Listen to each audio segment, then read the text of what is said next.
রাধে কৃষ্ণা গৌর ভক্তবৃন্দ, শুরুতেই সবার কাছে একটু ক্ষমা চেয়ে নিচ্ছি। বিগত কিছুদিন আমি কোনো শ্লোক নিয়ে আপনাদের সামনে আসতে পারিনি, শ্রীমদ্ ভগবদ্গীতার কোনো শ্লোক পড়ে আপনাদেরকে শোনাতে পারিনি। তার জন্য আমি আবারও আপনাদের কাছে ক্ষমা চেয়ে নিচ্ছি। আজকে আমরা শুরু করতে চলেছি শ্রীমদ্ ভগবদ্গীতার দ্বিতীয় অধ্যায়ের 35 এবং 36তম শ্লোক। তবে শ্লোকটি শুরু করার আগের দিন অবধি আমরা দেখে নিয়েছিলাম শ্রীকৃষ্ণ অর্জুনকে বলেছিলেন যদি সে এই যুদ্ধে অবতীর্ণ না হয় তাহলে মানুষ সারা জীবন তার এই কীর্তিহীনতার কথা বলবে, যা একটি ব্যক্তির কাছে, যা একটি মর্যাদা সম্পন্ন ব্যক্তির কাছে মৃত্যু অপেক্ষাও নিকৃষ্টতর।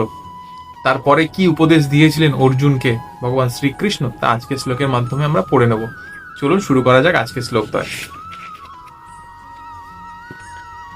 শ্লোক 35, দ্বিতীয় অধ্যায়। শ্রী ভগবান উবাচ, ভগবান শ্রীকৃষ্ণ বলছেন, ভয়াত রণাত উপরতম মৎস্বন্তে ত্বম মহারথা দেশম চ ত্বম বহুমতঃ ভূত্বা যশস্বসি লাঘবম।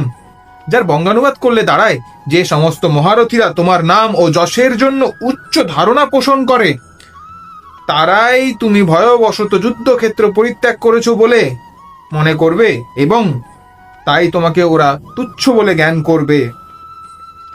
অব্যচ্চ বদান চ বহুন বদিষ্বন্তি তব অহিতা নিন্দন্ত তব সমর্থম ততঃ দুঃখরতম নুকিম।